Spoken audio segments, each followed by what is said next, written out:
Hello and welcome back to another episode of the On the Sideline podcast with Jackson and Kyle and somebody else this week. We have a very fun show for you planned. We're going to do a debate show, so we have a lot of fun topics. Who's better, Daniel Jones or Gardner Minshew? Who will have the best rookie season that is a wide receiver? And Ruggs is one of the choices, so Raiders fans, stick around for that one. Is Edelman a Hall of Famer? And many more. You can look down in the comments below. We'll have the timestamps if you just want to watch a certain one.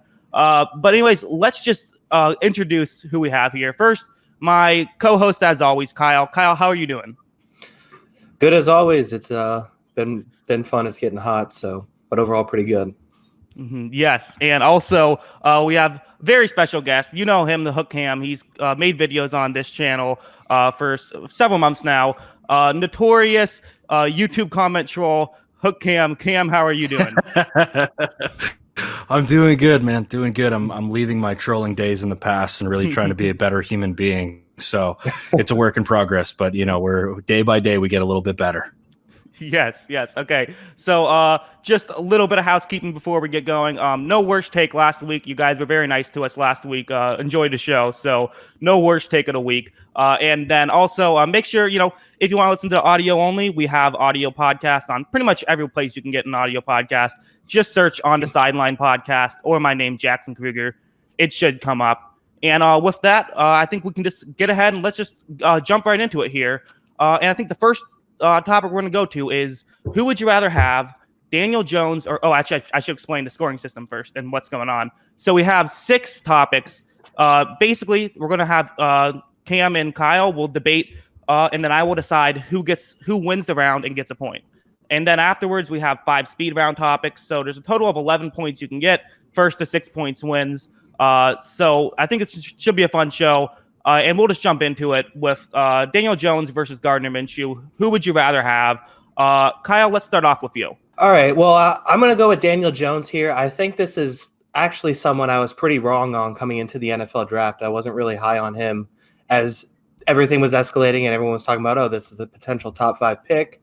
I wasn't really high on him, but he actually performed pretty well, I think, given his circumstances. I think it'd be fairly easy to say the worst offensive line in football. I don't think that's a controversial statement. And I actually think the Giants can be a bit of a sleeper next season. I think they have a lot of talent on that offense. The line should be better. And I think overall he's just he's a really good quarterback. And I think if you look at him and Gardner Minshew, Jones did finish last year with a higher completion percentage, higher QBR rating. And I think overall you watch the tape of the two guys, I think that he has a better arm talent. And I don't think that's really deniable. I think he throws a better ball. He's obviously got more strength. He's a little more mobile. And I just think that overall I'm taking the upside of Jones over what Minshew did last year with the Jaguars, which I think was the slightly better team. I think overall the biggest thing against Jones overall is going to be his fumbling problems. I think that's something that is curable, especially at the quarterback position. And I think it's going to be curable as the offensive line gets better. So he cures that fumbling problem. I think if I'm going to pick a guy who I think could be a future top 10, top 12 quarterback in the league, I'm taking Daniel Jones over Gardner Minshew. Okay, Cam? Yeah, I'm a big Minshew guy. I've made multiple videos on Gardner Minshew. I remembered watching him at Washington State. So when Foles got injured, I was like, I didn't know Gardner Minshew was on the Jags. He comes in, he lights up the Chiefs. He goes 21 for 25. I would pick Minshew. I think that his anticipation on routes is phenomenal. He threw a ball against the Raiders and out and up to, I want to say, Keelan Cole, that he anticipated the hell out of it. Like the guy Keelan Cole wasn't even out of his break to the sideline, and he had thrown this ball up right in the bucket. The dude's got phenomenal arm talent. They're both very talented. And that's one thing I guess I do want to say is that just because I pick Minshew doesn't mean I don't like Daniel Jones. I'm a lot higher on Daniel Jones than a lot of people are. But for me, what makes Gardner Minshew a better quarterback, I think that his anticipation, his ability to read defense, and not only that, but the Giants had a better offense when we look at it. Gardner Minshew doesn't have a Saquon Barkley. He doesn't have a Darius Slayton. He doesn't have, he doesn't have an Evan Ingram. So when we compare the offenses, I think that the Giants have a little bit better of an X factor in terms of who are the superstars on that offense. You look at the Jags, it's they got Leonard Fournette, but Leonard Fournette's not going to break a swing pass 60 to the house. He just doesn't have that ability. So with Gardner Minshew, I think that he did a little bit more with less last year. The one thing that I will say is that Gardner Minshew is going to be on a shorter leash, and we see a lot of mock drafts right now having the Jags pick Trevor Lawrence 1 overall. So if he doesn't come in and compete and do well and really bring this Jags offense to that next level, he's going to be out really quick. So the longevity of things, Minshew's on a much, much shorter leash. So I think that he's in a position where he has to perform. A guy like Daniel Jones, he's the future. You don't draft a guy 6 or 7 overall to sit there and, wait in the wings for multiple years, or draft a guy who's going to be a starter 2 years later.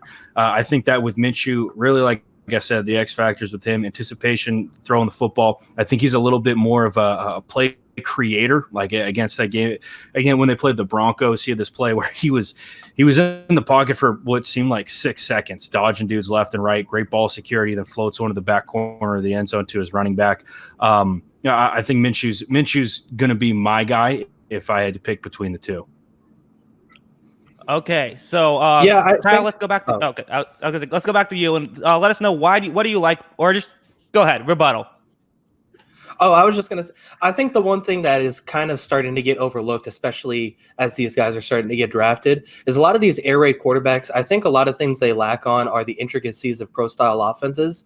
But one thing that they're very good at is anticipation and timing routes. I think that's one thing that they come in very advanced on. And I think Minshew is the perfect example of that. I think, the thing is I think that skill position wise, if you go man by man, I think that the Giants did have more skill position talent. I mean, I think DJ Chark's actually really good. And obviously Fournette, if he's healthy, I think is still a solid player. But I think overall, I think the problem was that offensive line was so bad that it didn't really matter who was on the skill position guys for the Giants. I think that, Daniel Jones' 2 worst games, and I think if you look at them, they're obvious why it's his 2 worst games, are New England on a short week against Bill Belichick in what was the best defense in football last year. And then the other worst game was against the Packers, and they had a ridiculously good defensive line last year. And that's just a recipe for disaster with that offensive line that the Giants had. I do think that as that gets better, and then, like I said, he learns to take care of the ball more, especially, tucking away those fumbles. I just think overall Jones has the talent that I think he has the talent to go further in his career than Minshew does.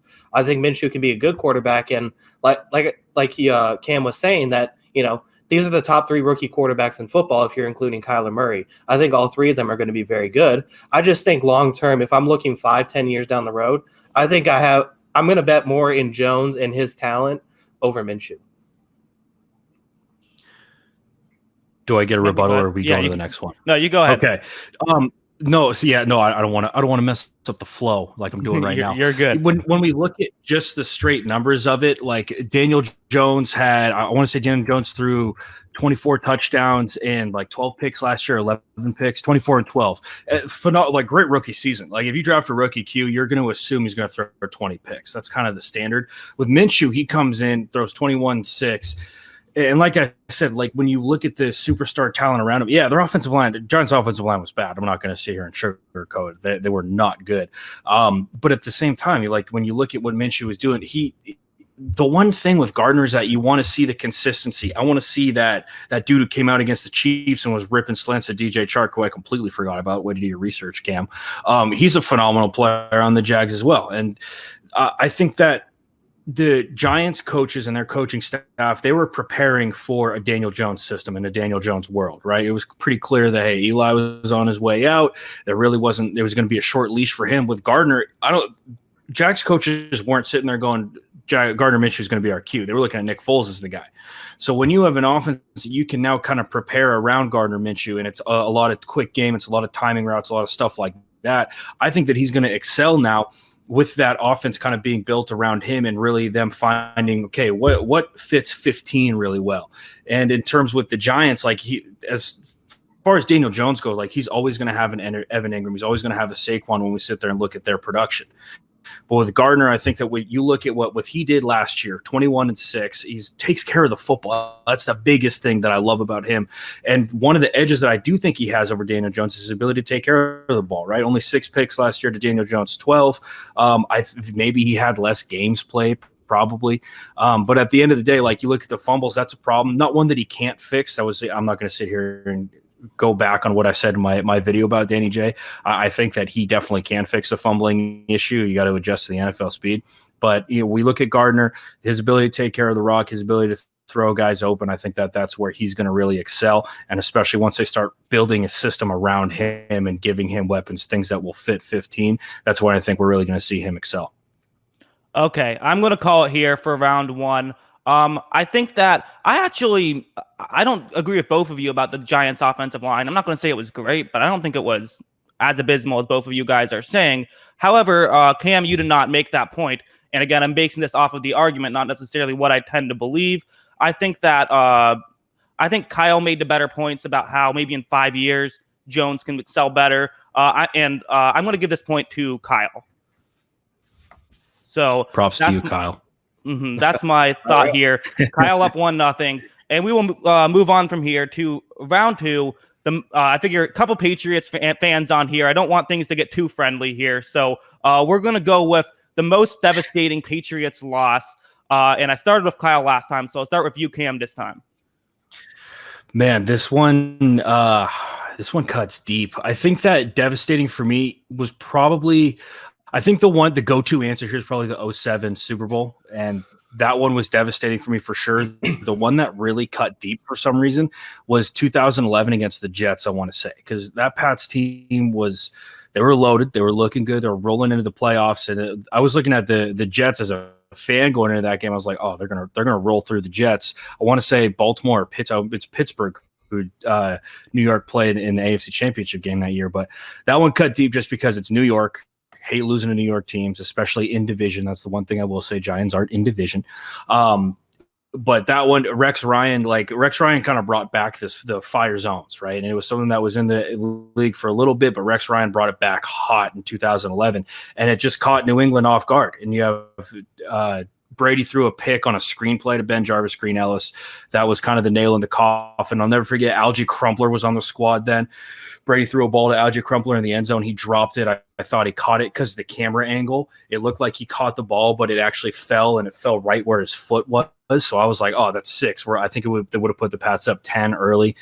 That game really cut deep just because it was Rex Ryan, it was Mark Sanchez. They were just pounding the rock, fire zones all day. They had Brady guessing, they had the Pats swirling, and then you go and you lose at home in the divisional in a year that I thought New England was really going to make a big-time run. That early exit, man, it's the worst. Okay, Kyle, what is your pick? And then also you can rebut Cam's points. It's hard to rebut against anything. I feel like you just wanted to put us on here to bitch about, complain about Patriots losses here, so people can complain. You have 6 Super Bowls. No one feels sorry for you. Shut up, man. That's what every comment is going to be from here on out. But I had 2 games in mind. I first had the 2006 AFC Championship against Indianapolis. We were up 21-6, and also we kind of owned Manning at that point, and I enjoyed. Yeah. Manning was kind of, our child. He was ours. But I am going to go with Super Bowl 42 on this one. I actually saw a clip yesterday on Twitter of, I think it was the 1st and 10 play at like the 13-yard line after the Giants scored the touchdown to go up 17-14. And Brady just rolls out and just fires this ball about 76 yards in the air. And it just tips off of Moss's hands. And it looked like he was set to walk into the end zone with 10 seconds left and win this game 21-17. It would have been the perfect send-off to the 19-0 Patriots season. And even yesterday, I was still devastated. What could have been? This was the team that was number 1 in points scored, set the record at the time for points scored, was 4th in defense at the time, 4th in points against. In my opinion, one of the top 2 Patriots teams of all time. I think 2004 is up there as well. But he just fired this ball on a laser, and that wasn't even the worst moment of the game. It was the culmination of, Brady got hit probably 15 times in that game. We couldn't keep him upright.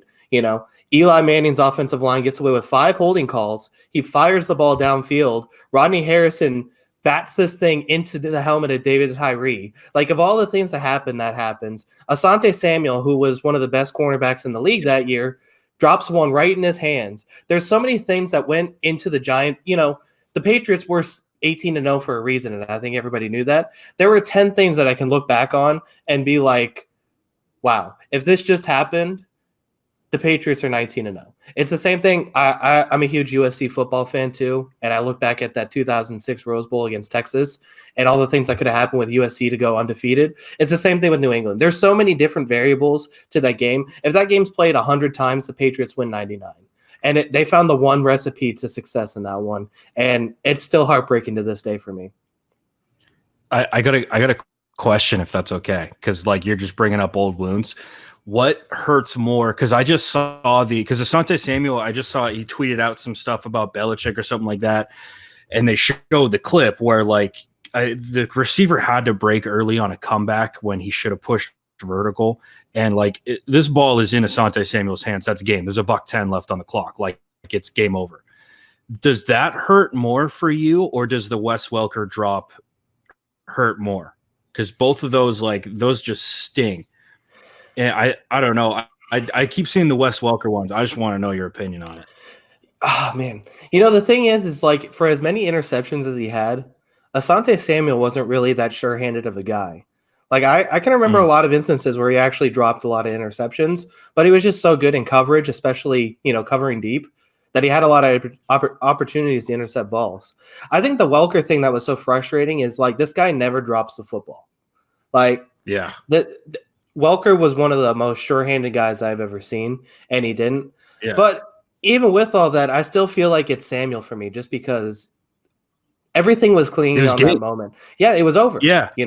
We win Super Bowl 42. We're 19-0. Yeah. It's so funny you talking about that because it's true, because it's like these 3 or 4 just monumental plays where you're like, if one of those goes the other way, that's number 4 in 2007 perfect season.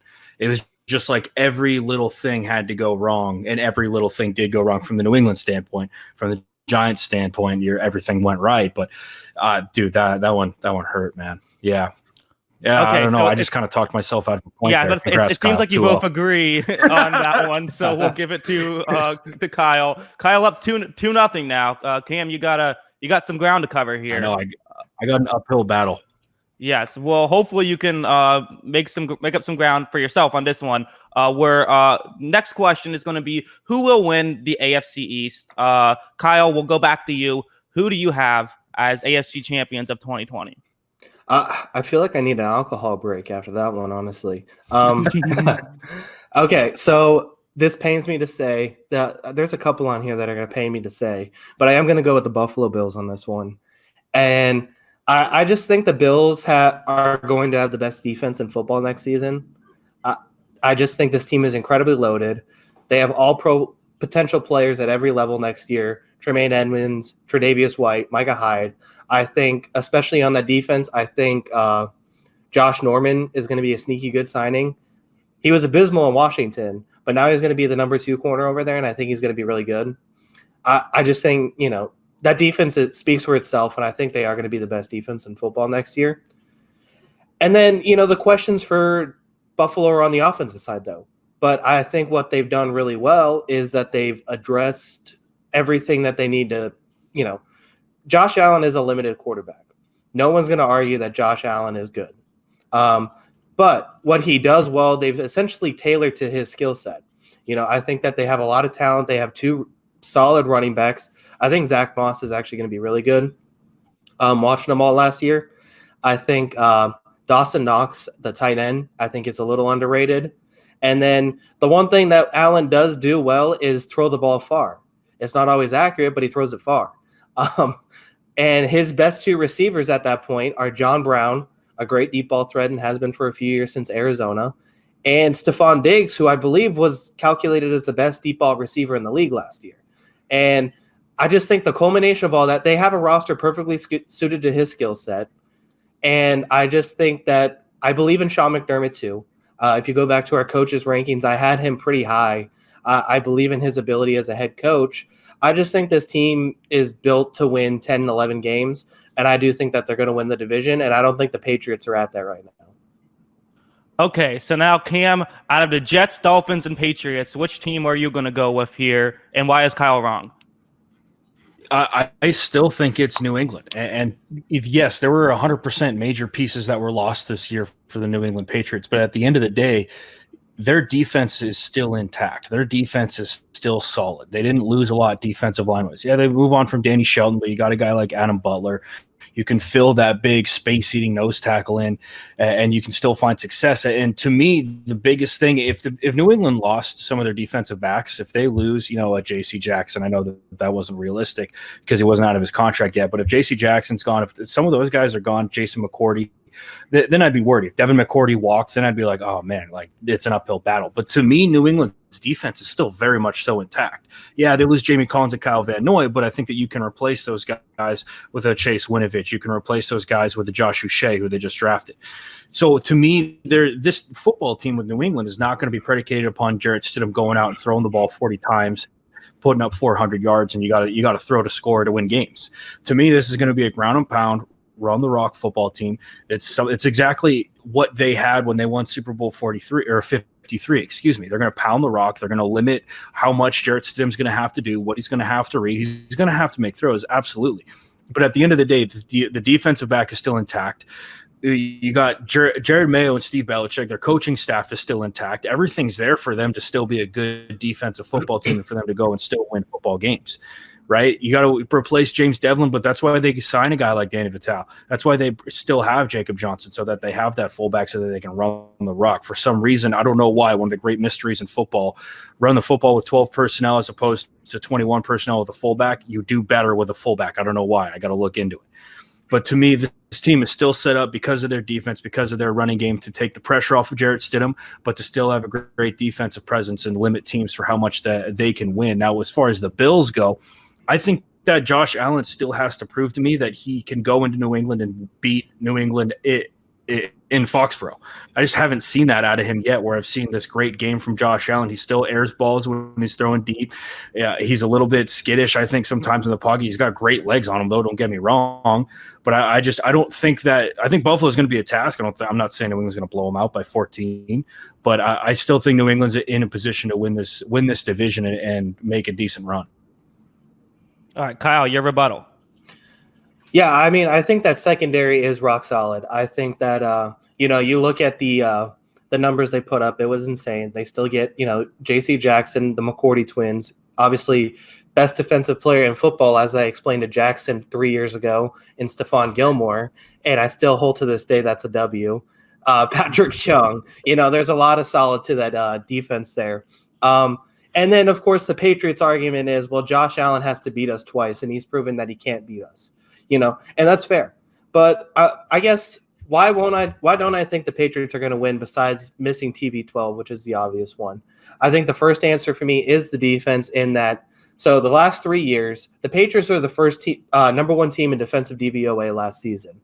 In the last 3 seasons, the top-ranked defensive team in defensive DVOA hasn't ranked in the top 5 the following year. I don't know why exactly that is. I just think that, especially with defense and the way offenses play now and how free-flowing offense is, that there means to a lot of regression with a lot of these top-ranked defenses.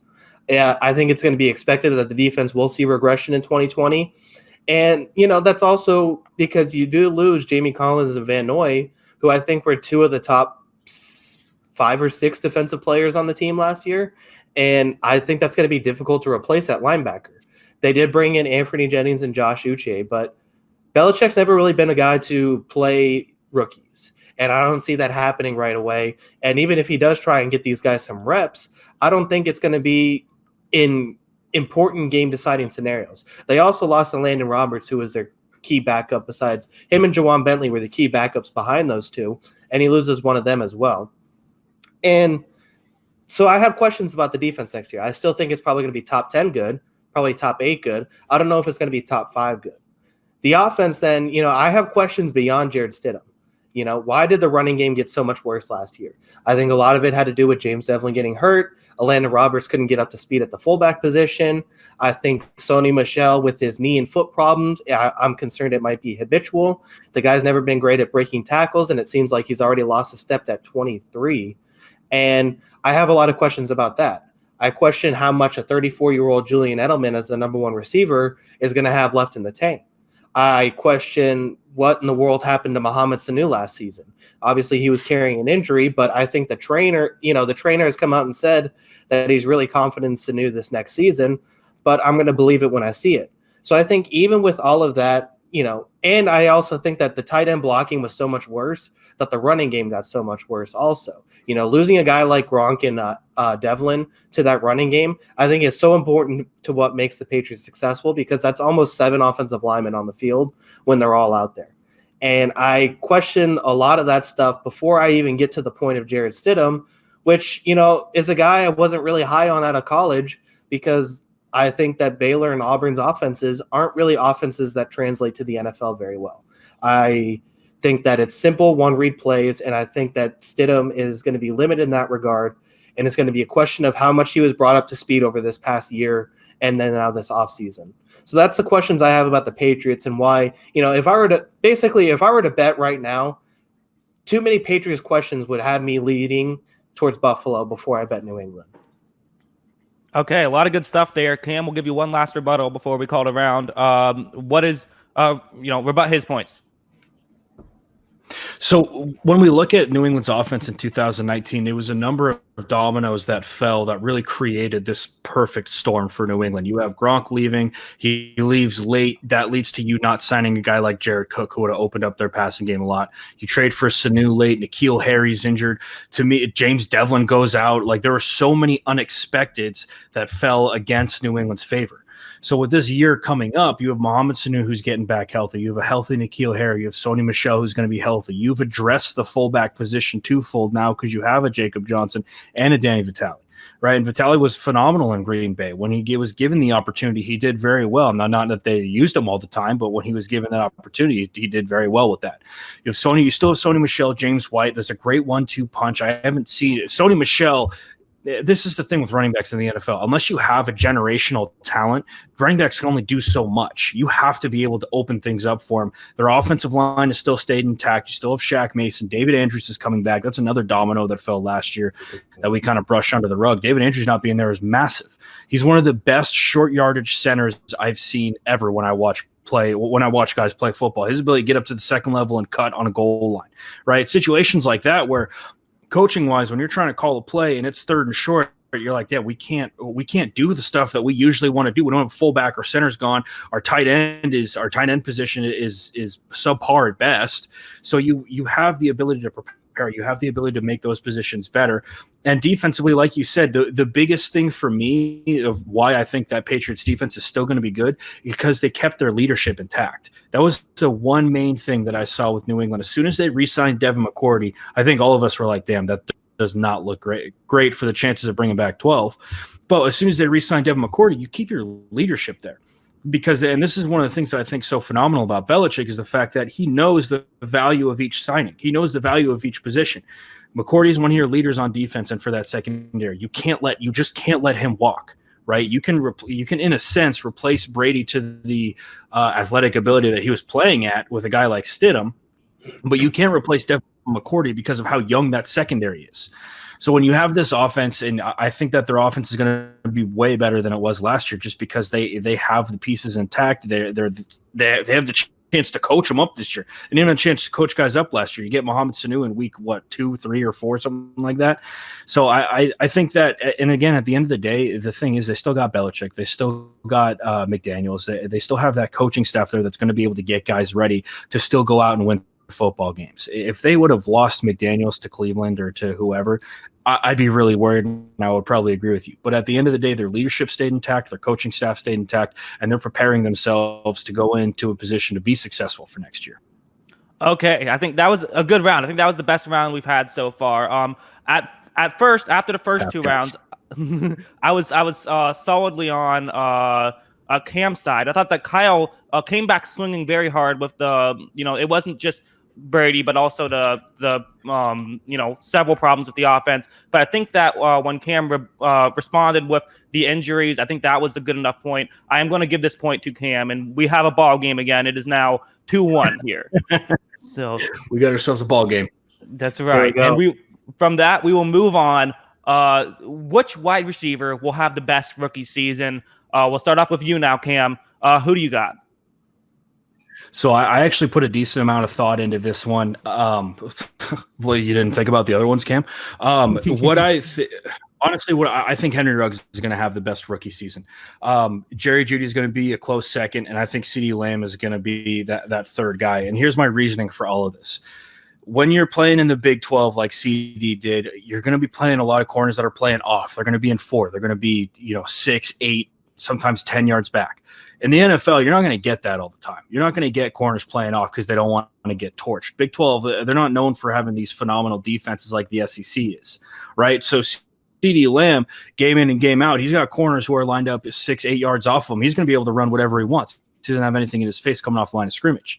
You look at Henry Ruggs and Jerry Jeudy, those two guys are playing corners who are trying to lock up, trying to man up with him. And Henry Ruggs, the reason why I think Henry Ruggs is going to in a better position to succeed as opposed to Jerry Jeudy is because Gruden does a really good job in that OC over there. They do a really good job of scheming guys up to get open downfield. You look at like Tyrell Williams last year, while he didn't have the best year, they still did a great job of like, hey, we're going to pound the rock, and then we're going to set up our play action off of it.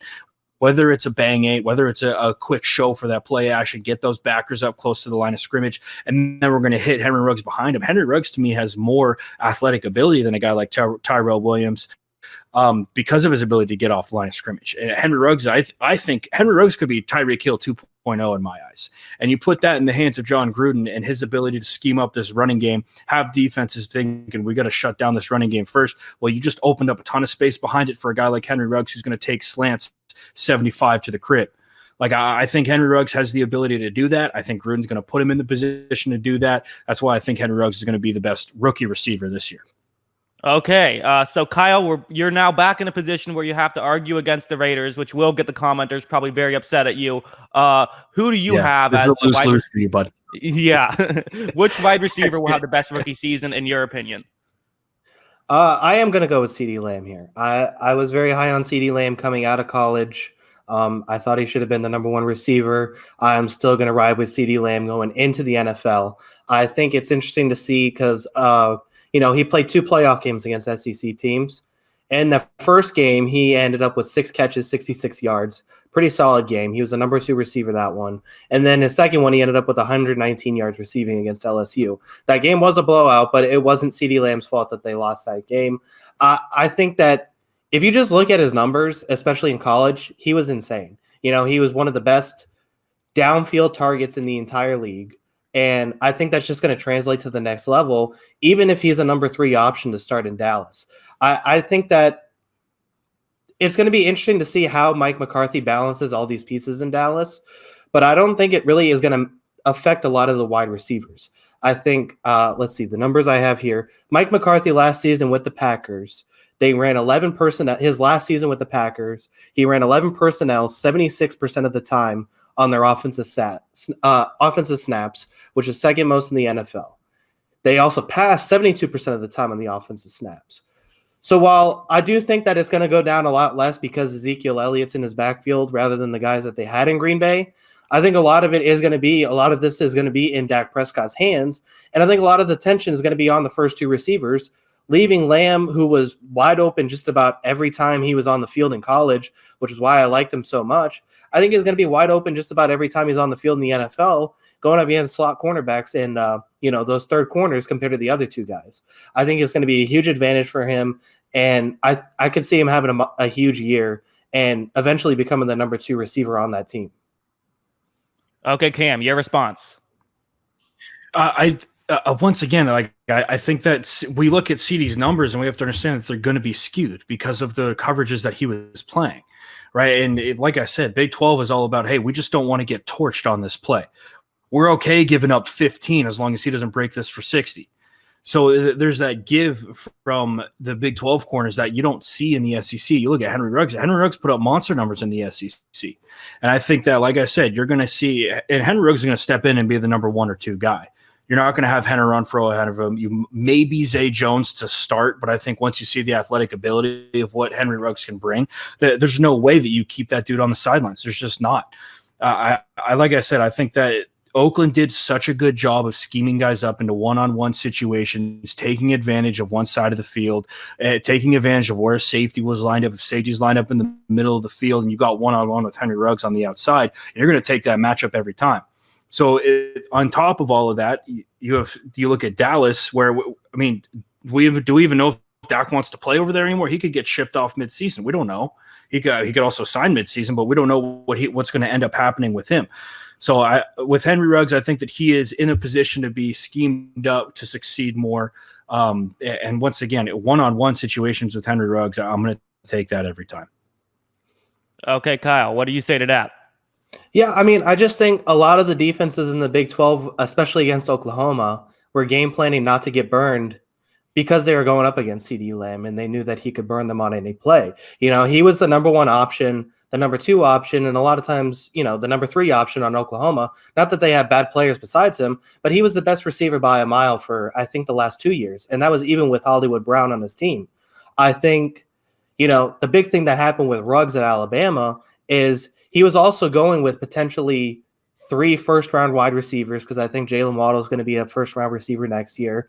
And Devontae Smith could very easily be a first-round receiver next year, if not a second- or third-round receiver. I think that there was so much talent that they were able to disguise a lot of what Ruggs did, whereas Lamb was still putting up big numbers as the focal point of the team. And I think that's going to translate really well to the NFL. And, Mike McCarthy rightfully caught a lot of flack for how things ended in Green Bay, but he was still pretty creative offensively for what they did and what he's going to be able to do with this Dallas offense. That was statistically, a lot of statistics had this Dallas offense as one of the best offenses in football, if not the best offense in football last year. And they're going to bring an offensive guy in Mike McCarthy, who's just going to be able to run a field day with the amount of talent that he has on this team, that I think he's going to put Lamb in so many opportunities to make big plays. Yeah, Mike McCarthy does a good job of scheming guys up to make big plays, absolutely. But like I said, once dudes get drafted, once they're out of college, I don't necessarily think that it matters as much anymore. But once again, when we're looking at CeeDee Lamb put up absurd numbers, 100%. He absolutely did. But when we're translating that to the NFL, I think Henry Ruggs is going to be more ready to play better football because he's been going up against dudes who are going to jam him at the line of scrimmage. He's been going up against more guys who are going to try and push him right out to the sideline so you sideline another defender. CeeDee Lamb wasn't going up against that. He's an electric football player. I'm not trying to take that away from him. But he's also – I don't think that he's going to be as high up on that because he's still going to be – right, he's behind Amari Cooper. He's behind a guy like Zeke. I don't know. I just see Oakland utilizing Henry Ruggs more so than Dallas is going to utilize CeeDee Lamb. And I see Oakland running their play action. Yeah, they're going to hammer the rock, but I think Henry Ruggs is going to be more of that big playability as opposed to CeeDee Lamb. I'm kind of repeating myself right now, but that's honestly how I see it. I think that they're going to use their play. They're going to use their play action to open up the rest of the field. That's what they've done all along, and they did. Tyrell Williams did a good job of that last year. Now you add a guy with more athletic ability who's faster and can run better routes. I think that dude's going to play just as well. I mean, he's if not better. All right, and Kyle, we'll give you one more chance to say something, and then we'll call it. Yeah, I mean, I can't make the argument of Big 12 cornerbacks against SEC cornerbacks. That's obviously no comparison. But at the same time, he did put up the same exact he did put up big numbers, and I think he would have put up the same exact numbers almost if he were playing in the SEC, because he proved it against teams like Georgia and LSU. Georgia and LSU, that he could put up those kind of numbers and have that kind of production. Okay, this is actually, I think this is a tricky one to call here because, I think that at first I really like what Cam said about the worst corners and how the corners were staying off, which probably does impact the yardage. I do think that Kyle did make some good points about how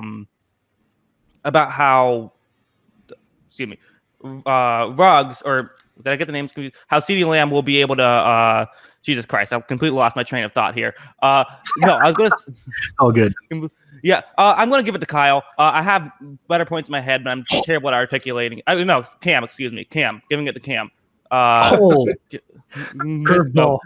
Yeah, I completely broke as a person right here. I don't know what happened, so I'm just going to get on to the next round here. And we'll go with this. It's a 2-2 game. We'll go to Edelman. Is Edelman a Hall of Famer? And who are we on here first? So it would be Me, we'll start with think, Kyle. yeah. Kyle, yeah. Yeah. All right. So Julian Edelman in the Hall of Fame. I swear to everybody listening that I am a diehard Patriots fan. I'm not making this up. But no, I don't think Julian Edelman's a Hall of Famer for me. I just, I feel like Edelman is the perfect example of why teams have their own personal Hall of Fame, Ring of Honor, whatever you want to call it, sort of thing. It's the perfect example of why a team has that, but not a Pro Football Hall of Fame kind of caliber player. I think Edelman's impact and influence to New England and the Patriots overall is going to be 1,000 times greater to his impact on pro football. I just think so. If you look at it right now, 29 wide receivers are in the Hall of Fame, and off the top of my head, I could think of guys like Calvin Johnson, Larry Fitzgerald, Antonio Brown. These guys will eventually get into the Hall of Fame as well. So even if you say by the time Edelman finishes his career, retires, and is eligible for the Hall of Fame, even if you go a high mark because of the production of wide receivers over the last 10 years and say that there's 40 wide receiver Hall of Fame players, to say that Julian Edelman is the 41st most influential wide receiver in the history of the NFL, I just don't think is going to hold. I think his production was good, but I don't think his production was ever really great. He was a guy who never made a Pro Bowl team. He was never an all-pro receiver, and he was essentially known for being Tom Brady's friend and also winning Super Bowls with him, which I think, Super Bowl does matter, but I don't think Super Bowl is really predicated on how good a wide receiver's career was. It's one thing, I feel like there are legitimate arguments to winning when it comes to quarterbacks, just because it is the most important position on the field. But I don't think it's the same argument for me for wide receivers in that regard. He made a lot of clutch plays. He made a lot of big-time plays. But his career numbers overall just don't match up with a lot of the Hall of Fame wide receivers for me. All right, Cam. But why I think Julian Edelman will eventually be a Hall of Famer is because, first and foremost, I think that his stats in the playoffs, and again, we start talking about stats, and I'm not a big stats guy. I'm more about gameplay and what he does. He does a lot in terms of what it takes for blocking as a receiver. I think he's a phenomenal downfield blocker. He does a great job coming down and cracking dudes on the line of scrimmage as far as backers, and he helps open up that running game. But if we are going to talk stats, when you look at his production, I kind of look at it from 2013, 2014 on, because he wasn't as big of as an influence in New England's offense before that. But in 2014, 3 games played, he's got 26 receptions, 281 yards, and a touchdown. Not to mention one of the biggest touchdowns in New England history against Seattle in the fourth quarter. Clutch catch after clutch catch. He has a 3rd and 14 catch against Cam Chancellor where he gets absolutely rocked. New England isn't winning Super Bowls without Julian Edelman. I think that's one of the biggest things I want to hang my hat on with this argument, is that Brady is phenomenal. Don't get me wrong, and I'm not trying to take anything away from that. But it's as much as Brady makes Edelman, Edelman also makes Brady. There's a reason why Brady's looking at Edelman every single time. And if Brady's the greatest quarterback of all time, that's how I think at least, then it's tough to not look at Julian Edelman and say there has to be some greatness to this guy for being Tom Brady's go-to receiver game in and game out when the moments were biggest. So we look at 2014. Like I said, he's got 26 receptions, 281 yards. 2015, that wasn't the year that they played the Falcons. 2016, they played the Falcons Super Bowl, 21 receptions in those playoffs, 342 yards. And then we look at his Super Bowl MVP year, 26 receptions, 388. Now, I understand that I'm looking at a much more magnified, it's 3 games to play. So it's not a ton of game experiences when you look at an entire regular season. But when we look at Edelman's regular season stats, he's caught over 100 balls 3 times in his career, if I'm looking at this right. 100. No, twice. God, I'm a clown. I'm really sorry, guys. I feel like an idiot. I'm embarrassed. All right. Well, here. I do just want to say this because I did just see this and it's kind of crazy. Edelman is 10 receptions away for catching for 100 balls 4 times in his career. He's had over 1,000 3 times in his career. I think that his regular season stats, while they might not be up to par with the other 40 guys, at the end of the day, the Super Bowl rings and the moments that he had, these clutch catches, they have to speak for something when it comes to getting inducted in the Hall of Fame. Okay. We'll send it back to you. Send it back to you, Kyle. Respond to Cam. I mean, I do think they will matter. I mean, I will say that, besides my marriage, of course, I love my wife. Edelman has easily been a part of 3 of my, 20 most important moments of my life, I'll say. But at the same time, I also feel like I think it will matter because he is going to make the Patriots Hall of Fame, no doubt. His number is going to be retired, I think, in New England because that's the influence he had. But in terms of Pro Football Hall of Fame, I think that the only argument Hall of Fame has to matter that matters to me is, the criteria for making the Hall of Fame to me is you have to change or influence the game, in my opinion. And I don't think, while he will change it, he will influence New England football. I don't think he necessarily influences pro football in any way in that regard. So I'll just put this one out here. Pro Football Reference has a Hall of Fame metric that they do for each position. I'll read it straight from the website to make it a little easier so I don't butcher it. It's a metric designed to estimate a player's chances of making the Pro Football Hall of Fame using AV, Pro Bowl, All-Pro, championships, and various stat milestones. So they rate the top 250 players they think are Hall of Fame worthy. The average Hall of Famer is around 106 on their metric. Julian Edelman is at 35. He's currently sitting just behind guys like Cordarrelle Patterson, T.Y. Hilton, Patriots legend Terry Glenn, Greg Jennings, Santana Moss, on and on and on as you go up. Even like guys like Tyreek Hill are above him right now, according to this. So it's a completely skewed argument because obviously you're not going to say a guy like Cordarrelle Patterson deserves to get in over Julian Edelman.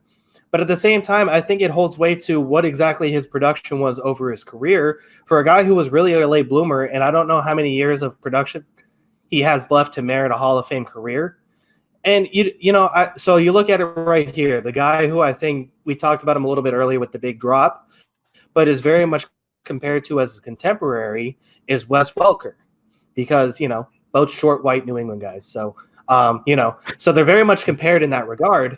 But at the same time, if you look at the two numbers, it's not really even close. If you combine Edelman's regular season and playoff production, it doesn't even come close to Wes Welker's production for his career. And then Wes Welker, was a 5-time Pro Bowler in New England, led the league in receptions 3 times and was over 105 times. And I just think the difference between Wes Welker and Edelman in terms of talent, accolades, and career stats to me is far greater despite the 3 Super Bowls. I do think that he'll live in infamy for those 3 Super Bowls. Edelman's catch will still be, remembered forever. And I do think, once again, he is going to make the Patriots Hall of Fame. I just don't think that's a Pro Football Hall of Fame worthy career. All right, Cam, one last rebuttal, and then we'll call it. The one thing that I will say, because I do think we harp on the regular season stats a lot, is that you can scheme guys to have X amount of – you can scheme guys to have over 100. Like when you look at Wes Welker when he was in New England, he was schemed to be the go-to. He was the mismatch guy for New England, right? And you look at Bill O'Brien. I've watched some Bill O'Brien seminars where he's talking about how Brady is a matchup guy. He's going to before when the offense gets on the field, right, and they line up and they're in 5 wide, he's going to look at his best mismatch and he's going to take that. And a lot of times it was Wes Welker over that. The offense for New England changed though since Wes Welker to highlight different guys, to run the rock more, to be more efficient in the quick passing game, and not necessarily more efficient in the quick passing game, but to run the rock more and kind of take that spotlight off of that slot receiver position. Now, I think that Edelman redefined it though, because he was more of a downfield presence than Wes Welker to me ever was. I think that if Julian Edelman's in the position of Wes Welker, he's going to make that catch. So in terms of that, and in terms of coming up big when the moment matters most, I think Edelman is the guy. To me, I just don't think that regular season stats should be talked about as highly as they are. I completely understand why they are, because that's what you have to go on when guys don't make the playoffs or when they're on. You'll get a Calvin Johnson on Detroit teams. Those teams didn't have that much of a chance to make the playoffs. So regular season is what you have to go on when you're talking about him in the Hall of Fame. But for Edelman, I think that with what he's done, given where he was at with New England, the time and time again that he ended up making that catch, that he ended up, being the better receiver, being the go-to guy for Brady. Once again, if we're going to look at Brady and talk about Brady as being the greatest of all time, then Edelman has to have some greatness in that category for being Brady's guy. Okay, so I'm going to call it here. I think that Kyle had a great point right at the beginning when he said, when he talked about how there's a different, Patriots sort of Hall of Fame, Ring of Honor, whatever, that he will get inducted into. Of separating those two, I think that was a great distinction right there. So you can give him credit without putting him into the actual Hall of Fame. I also thought that, Cam, when you made your point about how you regular season stats shouldn't matter as much, you never really gotten into why. You just kind of said that you feel like they shouldn't. And so for those two reasons, among other things, I am going to give this point to Kyle, and he now has a 3-2 lead heading into the last full-length question of this. Okay, question 6 here. Final question that's long form. It's going to be, should Dak Prescott be paid? But we're also going to, I want to put exact parameters on it because I feel like people will say, should the Cowboys pay Dak Prescott? But then people will sort of make their own deal. So I put a specific deal, which is if Dak Prescott said he won't play for under $38 million a year for 5 years, fully guaranteed, should Dallas pay him? And we will go with, I keep forgetting this. This is Cam, right? Yeah, Cam. Go ahead. This one. Mm-hmm. Jesus, sorry guys. What a train wreck, man. I'm sorry. Okay. Should the Cowboys pay Dak Prescott? It's going to be the question on every ESPN ticker tape and on every show you see. I personally don't think they should pay Dak Prescott. You have built this Dallas Cowboys team from the offensive line back. That gives you the ability to go and sub in somebody, not sub in, but you can replace the Dak Prescott. Look at what Tannehill's doing in Tennessee right now. Tannehill is having success in Tennessee because that offensive line is full of bad dudes, the same way it is in Dallas. In Tennessee and Dallas, they're going to pound the rock to set up their play action game. They're going to stretch you vertically with some bigger receivers, right? And in my eyes, I think that once you stretch field vertically with bigger receivers, I should follow it up with this. I think that it's an easier matchup for that receiver to win one-on-one, and it's easier for that quarterback to place a ball in a position where his receiver is going to win. I look at what Dallas is having with Dak Prescott, and you're going to go and you're going to pay this cat $38 million a year when you've invested your time and money into producing an offensive line that's a top 3 offensive line in the NFL. You have a guy like Ezekiel Elliott behind him, and you have the receivers. It's not like we're going out there with bad receivers, right? Like we said, like Kyle said, we drafted CeeDee Lamb this year. We all know how good he is. We got Amari Cooper. You have guys who can stretch the field and get open. That gives you the ability, like at some point, you're going to have to cut back on what you're doing. You're going to have to cut back on what you're paying to your offense. That cut back is going to be with Dak Prescott. That's the only thing that makes sense to me. I think that you can go and you can trade for a middle-of-the-pack quarterback, or you can move Dak Prescott and get a middle-of-the-pack quarterback. Look at a guy like Josh Rosen. I think that if you put a guy like Josh Rosen in Dak Prescott's position, he's going to do just as well. He's going to be able to put balls on the money. He's going to be able to run that offense because he's not the spotlight. The spotlight's Ezekiel Elliott. The spotlight's the offensive line. And you have receivers who can win on the outside in one-on-one matchups. Guys can make those throws that aren't going to cost $38 million. That's why I don't think Dak Prescott is going to be worth that much money. All right, Kyle, your response. So people who have listened to the show know how I feel about Dak Prescott. I say yes. I say yes 1,000 times yes. I just think, the cost of I can't say this enough. I feel like I make this point every week. The cost of paying a top 10 quarterback means it's going to be the highest paid quarterback in the league. It's going to continue to happen. Dak Prescott will be the highest paid quarterback in the league. Then Deshaun Watson will be the highest paid quarterback in the league. Then Patrick Mahomes will be the highest paid quarterback in the league. Then Lamar Jackson will be the highest paid quarterback in the league. It's just going to continue to happen and continue to escalate. And I just think Dak is the next guy in line. Now, I struggle at first with the idea of fully guaranteed $190 million, but then I started looking at it more, and I think it actually makes more sense for Dallas if they lock him in for 5 years, fully guaranteed money. Because I'll start with the business side of it. The business side of it says that, so if they decide to play this next year and franchise tag him again, he's going to make $37 million. That's the 20% increase off his salary from this past season. So I think that 20% increase says, well, why would I take anything less than $38 million?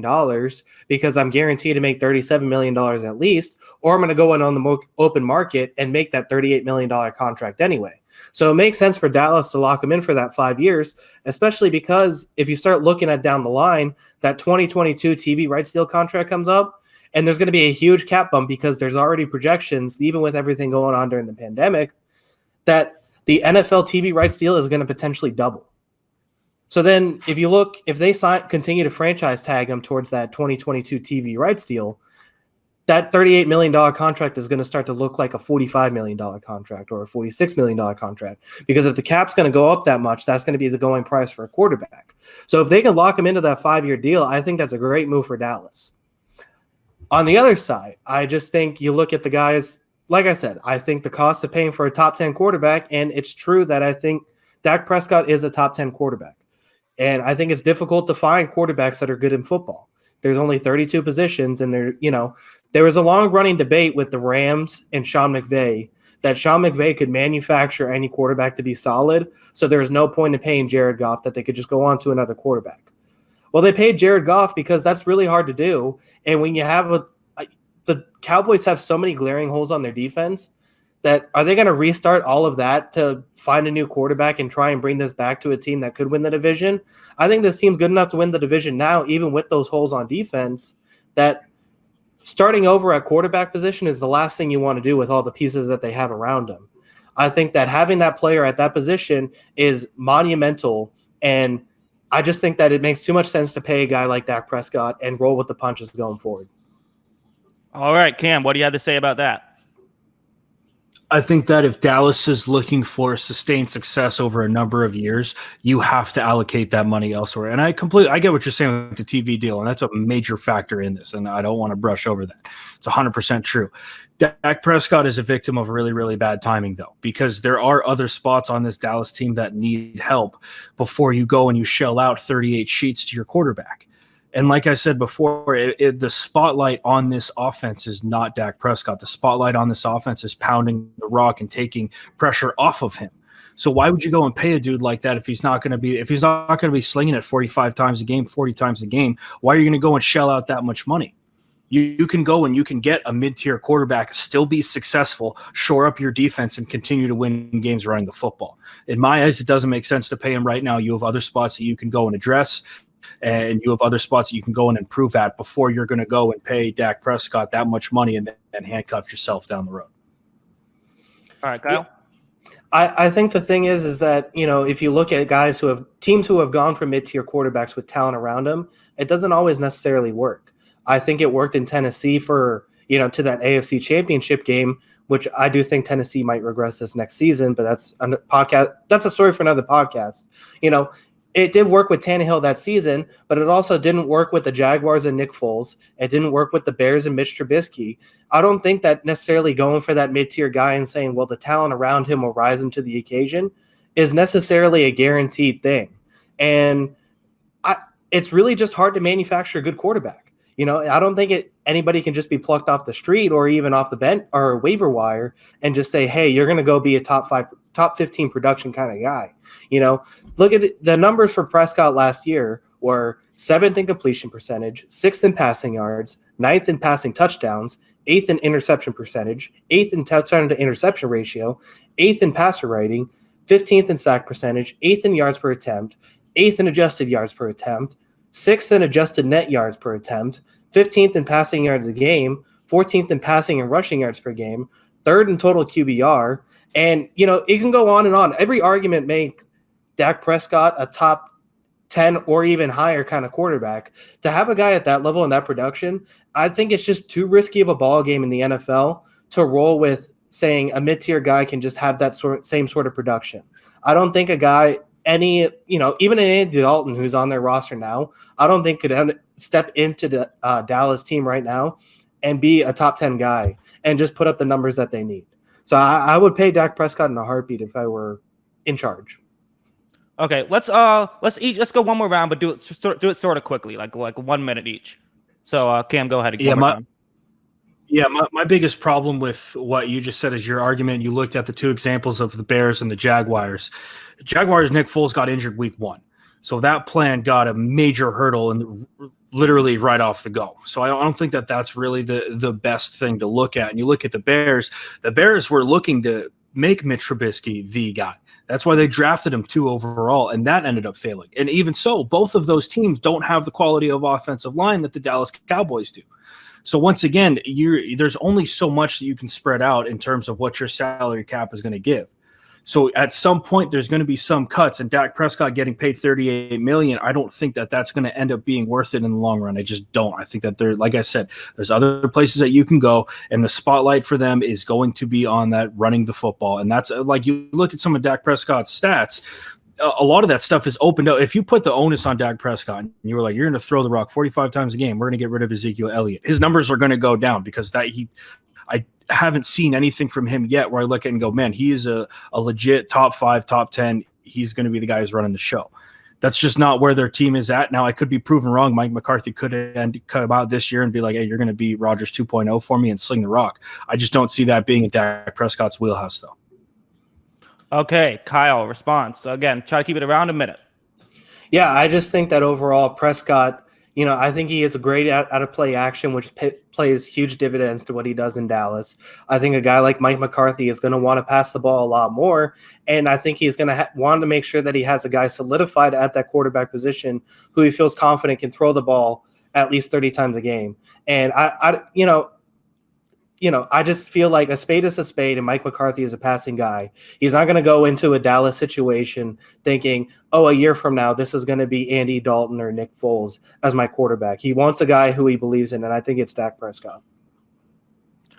Okay, this is a tough one. I thought this was very well argued by both sides. I think that one thing that I think that Cam said that I didn't agree with was sort of the fact that they run the offense through Ezekiel Elliott. I think that's a lot of it is true, but at the same time, looking at the numbers, Prescott had the 6th most passing attempts last year. He certainly is a key part of that offense as well. However, I didn't think Kyle rebutted that point, so I don't think it's really fair to hold that against Cam. I think that I do think that what I'm gonna do here is I'm gonna call it based on I think that Kyle, where you really screwed up was the 2 examples of, especially putting the Bears in there, which was almost a perfect example to counter your point in some degrees. I think that the 2 examples I didn't really agree with too much. It was a very well fought round, I thought, on both sides, but that one thing is what I'm going to give the point to Cam and tie things up 3-3 heading into the speed round. So from there, we have speed round. Yeah. Kyle now. No. Right. So the speed round, the way this is going to work is I have 5 questions, and we'll answer them very. I think the way we can do it is we'll do 30 seconds each, and then actually let's do it this way. Let's do the person who goes first gets 20 seconds, and then we'll give the person who goes second 30 seconds, and then we'll give an extra 15 seconds for the person who went first again to just rebut the points. So it's going to be very quick, and so. First guy get it. What's that? Is there any questions? Does the first guy get? First guy is going to get 20 seconds. So let's just say okay. We'll say Kyle goes first. Kyle will get 20 seconds. Then you will get 30 seconds to respond and give your own answer, and then Kyle will get another 15 seconds just so he can respond to any points made by you. Make sense? Okay. Sounds good. Let's do it. Okay, we'll start things off. We'll have Kyle go first on the first one, and we'll go, or it's going to be, who is the most underrated receiver in the NFL? So we'll give you a couple seconds to figure out who you want to say. Most underrated wide receiver in the NFL. Again, advantages and disadvantages to going first. But Kyle, do you have a pick? Yeah, I think I have a pick. Okay, go ahead whenever you're ready. All right, this one I've kind of thought about for a while is kind of unfair, and it's Davante Adams. And it's because simply he's viewed as a top 10 wide receiver, but I think he's a top 3 wide receiver. I think his route running is insane. He takes on double teams every week in Green Bay and has no problem with it, and I think he's that good because of it. I'm going with Davante Adams on this one. Okay, Cam, who do you got? And rebut Adams, and again, 30 seconds. Okay. What if I was going to pick Davante? Well, then that would be a good thing for Kyle, giving up the. Yeah, that's a really good thing for Kyle. I guess the rebuttal I could have for Devontae Adams is he that good without Aaron Rodgers? How, like, time and time again, I see Rodgers throw Devontae Adams open with these phenomenal over-the-shoulder balls. That being said, Devontae Adams is phenomenal off the line of scrimmage. But I guess my one argument would be I want to see how good Devontae Adams could be without a guy like Aaron Rodgers throwing him the football. My pick for most underrated receiver, I'll just keep it all in the family and go Edelman. I think that he's constantly disrespected because people don't think he should be in the Hall of Fame. No, but in all seriousness, I think that Edelman does run every route in the book. He's phenomenal off the line of scrimmage. All right, he does a great job getting in the middle of the field. Thanks. All right, so we'll go back to Kyle now. Do you have just a quick 10-second rebuttal? Edelman is a fantastic route runner, but I still feel like he's kind of properly rated. I think he's rated for being a good player and works well with Tom Brady. It'll be interesting to see him without Brady, like it is, like you argued, Adams without Rodgers. I just think Adams and his talent speaks volumes to what he can do, even though taking on double teams in Green Bay. Okay, I think easy point there. I mean, Cam admitted that he was going to pick Devontae Adams, so I think if you guys both agree, we're going to give it to Kyle. And from that, we will now start with Cam. It's going to be, who is the best Patriots team of all time? Best Patriots team that has ever been assembled. All right. And whenever you're ready, go ahead, Cam. I think that the 2004 Patriots, probably the best team ever assembled. As well-rounded as you can get with their running game, and their defense was just next level. Again, I think they were a little bit ahead of the curve, too, in terms of what they were calling defensively, locking dudes up, doing a great job pressuring the quarterback, and we really saw Tom Brady come into his own that year as well. All right, Kyle. I mean, I still go with 07 here. I just think that team was way too talented. All the pieces they had on that roster on the offensive side with Welker, with Moss, and with Stallworth as well. And I think the defense was very underrated that year because the offense was so good. The guys like Harrison, Asante Samuel were hitting their peaks. I think that team was just insane, and no roster will ever match that team. All right, Cam? I think that with the 07 team, I think that they were a ticking time bomb in terms of what they were running and getting away with. I don't think that they really showed their lack of prowess in their patch protection, a lot of delayed blitzes that really cost them in 2007. And I also think Rodney Harrison was past his time. He was a little over the hill at that point. Okay. I think this is, again, there's advantages and disadvantages to going first. The disadvantage is you have to make your decision quicker. I think the advantage is you get to, pick first, and also you get to respond there. I think that Cam won it with the response. I'm going to tie things up again, 4-4, heading into the third speed round question. And third speed round question is, right now, which team has the best defense in the NFL? Which team would you take right now to say is going to be the best defense in the 2020 season? Kyle, go ahead. Whenever you're ready. All right. I think I'll go with the Buffalo Bills here. I think that they do a really good job of manufacture pass rushing. They have really good players on the defensive line. They have stars at linebackers led by Tremaine Edmonds. And I think they have the best assembled secondary in football outside of New England. And White's a defensive player of the year candidate next year. Hyde's always up there in the all-pro rankings. And I think Josh Norman can have a big year being that number 2 cornerback, with, less pressure on him than it was in Washington. All right, Cam. My pick is the San Francisco 49ers. I think that you look at their pass rush, what they bring to the table, their athleticism up front and their front seven.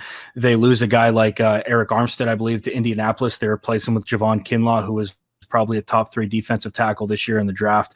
They're too fast, too fierce, too mean up front, and their secondary is just as good, even with an aging Richard Sherman. Okay, Kyle. Yeah, I think that's the big argument there is you question how much Sherman has left in the tank, and he's still kind of that key player in that secondary, and he's got to go up against 3 of the fastest offenses, I think, in football with Seattle, Los Angeles Rams, and Arizona. I think that's going to be tough for them to keep up with. I think there's some slight regression why I think Buffalo gets better. Okay. I think, for one thing, they lost Buckner, not Armstead. They paid Armstead, traded away Buckner. Also, yeah. So that point, also, I think that, again, Kyle he poked a hole through the Niners defense. I didn't think Camp really poked any holes through the Bills defense. So for that, Kyle now takes the lead. Kyle has game point right here. One more point, and Kyle will take it. And So now we will be going with Cam, and this is going to be if a team had to trade for Jamal Adams, you have to argue for one team to trade for Jamal Adams. Which team makes the most sense? And we can even put specific parameters, say it's a first and second round pick. You have to pick a team. Who do you think would make the most sense to trade for Jamal Adams? I think the Dallas Cowboys. I think that Jamal Adams wants to be in Dallas. I think that it makes sense for them to go and shore up their defense, get an elite player in the secondary, and really become a complete football team in that NFC East division that's up for grabs year in and year out. Offense is going to take care of itself, but with a guy like Jamal Adams in the backfield, you really complement everything that's going on with Dallas as far as their pass rush and linebacking core goes. Adding Jamal Adams would be an elite move for them. All right, Kyle. I think Dallas has too many holes that they need to pay another guy, especially when they got to work out paying Prescott. I think their cornerback play is really weak, especially now with Byron Jones gone. I think Seattle makes a lot of sense for me. I think he's a direct upgrade over to McDougal, and a first and second round pick for a guy like Adams to play on that defense with the amount of players makes Seattle one of the best defenses in football, and I think one of the most dangerous competitors in the NFL. All right, Cam. I think that Seattle, it does make sense, but at the end of the day, Seattle still is a long way, I think, from being a legit contender. They need help on their offensive line. Bobby Wagner is getting up there. That defense isn't as fierce, especially with no Jadeveon Clowney. They're getting shredded all year. Their cornerbacks still need help. I think it would help, but at the same time, I think Dallas becomes that much better, even if they have to give up a first and a second to go get Jamal Adams. I think that Dallas would be the best fit for him. All right. I'm going to call it. I think this is going to be the game right here. I'm going to give it to Kyle. I think that Kyle had very good points against the Cowboys. And I also think that it seemed like, Cam, your main point against it being Seattle could also be said towards Dallas. Seattle was significantly better last year than Dallas. So I think for that reason, I'm going to call it. And Kyle, you have won the first ever debate show here on the Sideline podcast. Do I get a trophy or something? No. It'll be in the mail for sure. Yeah. Yes. All right. So this is a fun show. Despite all of your house, though, so it'll be there. Right. Yeah. Fun show. A lot of things went wrong, but I still thought it was a fun show. And Cam, thanks again for coming on. Everyone, make sure that you check out his videos on JKS or go to his own channel, The Hook Cam. And again, Cam, thanks for coming on. Thanks for having me, guys. All right. And until next time, we'll have a good one.